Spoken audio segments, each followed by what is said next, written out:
Dezenas de jovens brasileiros vivem uma situação dramática nos Estados Unidos. Eles estão presos em abrigos para menores.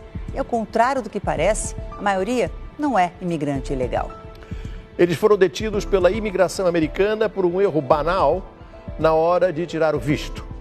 A vítima mais recente é um rapaz de 15 anos. Ele ia passear e estudar e acabou preso a mais de 1.000 quilômetros de distância de onde desembarcou. A foto tirada no aeroporto mostra Vitor feliz ao lado do pai. Eles comemoravam a viagem que o estudante de 15 anos faria para São Francisco, nos Estados Unidos.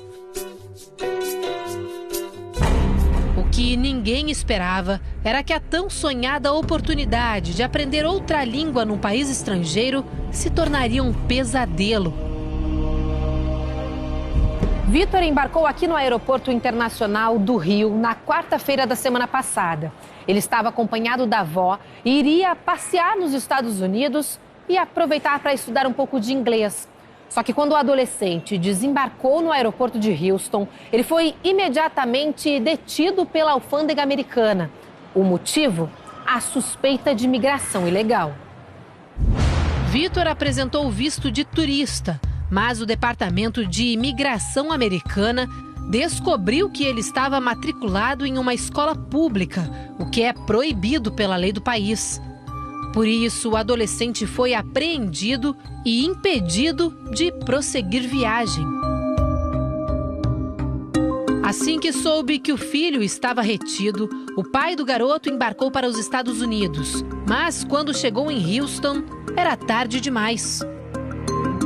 Vitor foi separado da avó e levado até um abrigo para adolescentes imigrantes ilegais em Chicago, a 1.700 quilômetros de distância. Por chamada de vídeo, conseguimos contato com o pai de Vitor. Ele está nos Estados Unidos e espera a liberação do filho. O Itamaraty tem me dado todo o suporte que eu preciso. Eles entraram em contato com a imigração, localizaram meu filho. Meu filho está no abrigo para refugiados, está sendo bem tratado. O endereço do abrigo é mantido em sigilo. Mas Renato já conseguiu ver o filho com a ajuda de uma ONG. Todas as vezes que eu me encontro com ele é num escritório, 35 a 40 minutos até chegar nesse local, que é um escritório, como se fosse um escritório comercial.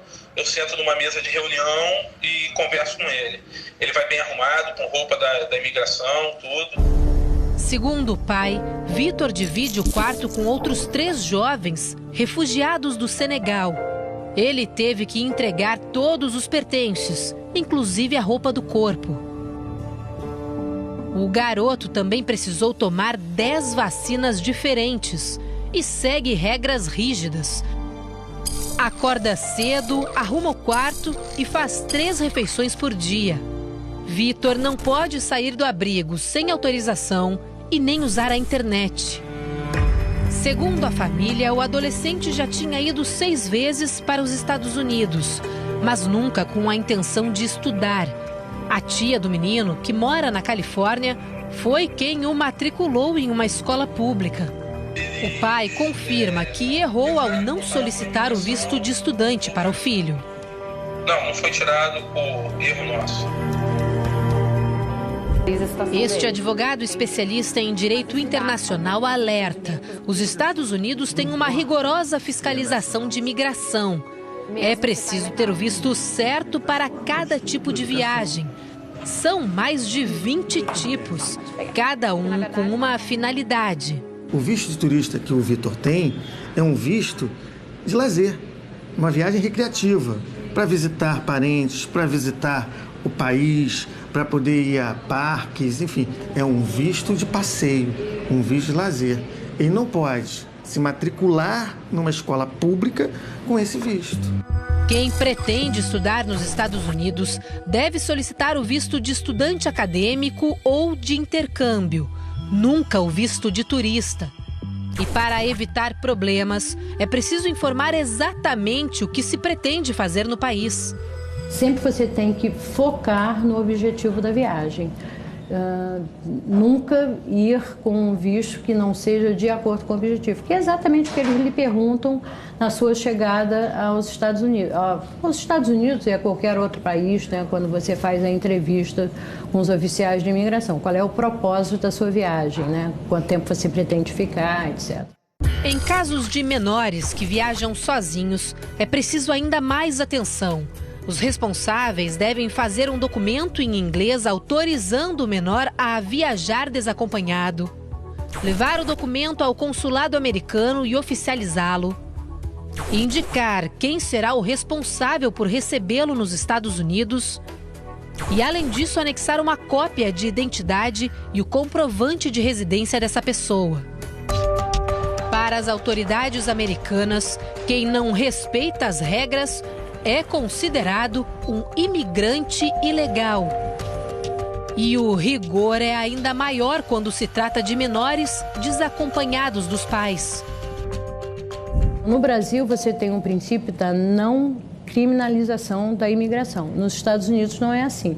Então, se você tem uma pessoa irregular, ele pode ser preso, ainda que seja uma pessoa maior de idade. Se você chegando ilegal, você poderia imediatamente ser deportado. Com o menor, não. Ele é levado para um campo de detenção se ele não estiver acompanhado dos responsáveis legais. Vitor não foi o único adolescente brasileiro a passar por essa situação, como mostra o repórter Afonso Mônaco, em São Paulo. Há exatamente um ano, uma jovem aqui de Embu Guaçu acabou vivendo um drama muito parecido ao de Vitor. O que seria uma visita a uma tia dela que mora nos Estados Unidos se tornou um pesadelo.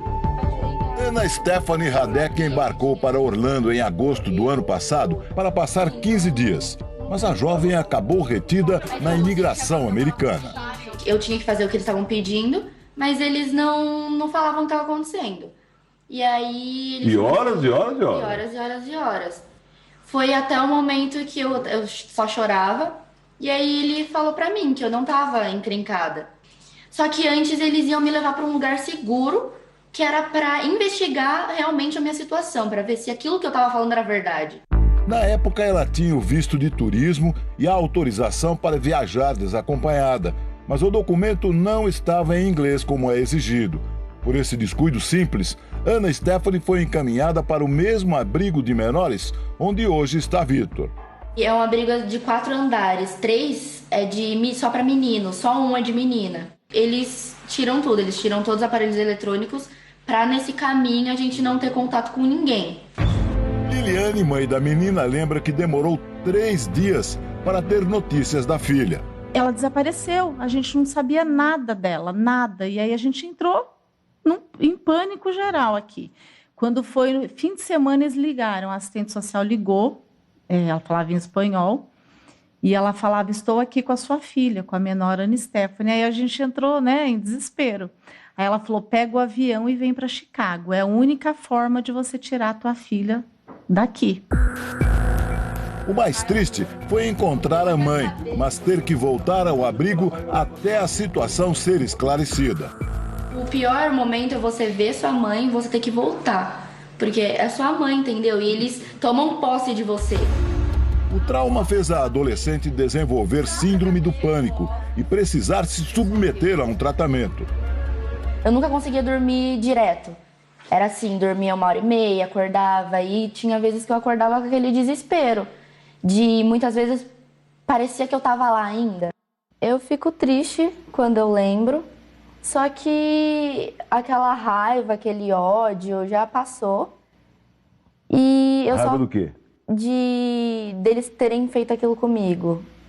Só que o pior é pensar nas outras pessoas que estão lá e nas outras pessoas que ainda vão passar por aquilo e não sabem. Essa é a pior parte. A adolescente só voltou ao Brasil depois de ficar 21 dias no abrigo americano, passar o aniversário detida e encarar um juiz de imigração. Já no caso de Vitor, foi preciso esperar 8 dias para ser julgado pela corte americana. Na quinta-feira, o adolescente foi liberado para retornar ao Brasil. Ele deve embarcar acompanhado pelo pai nesta segunda-feira. Mas até lá, segue no abrigo. É claro que ele está chateado, né? Na verdade, ele, coitado, ele não teve culpa de nada, mas ele que está pagando, né? Então, enfim, ele está bem chateado, mas está forte, ele é forte. Vitor sempre morou em Niterói, no Rio de Janeiro. Foi criado perto do mar e adora esportes radicais, principalmente o surf. Em média, 2 milhões de brasileiros cruzam a fronteira americana todos os anos. E segundo o Itamaraty, só neste ano, 38 adolescentes foram detidos como imigrantes ilegais. Além de Vitor, 8 deles ainda permanecem apreendidos no abrigo de Chicago. Para Vitor e para esses outros adolescentes, será mais difícil poder retornar aos Estados Unidos. E como ele já foi deportado, isso cria uma série de dificuldades, mas não significa dizer que ele não poderá mais retornar aos Estados Unidos. Poderá sim. Mas pode ser mais difícil. Certamente será. Certamente será. Por enquanto, a única preocupação da família é trazer Vitor de volta ao Brasil. O Vitor nasceu, começou a pegar onda com a gente e tal, é um menino super tranquilo. Volta logo, cara, sua bateria tá na água aqui já, hein?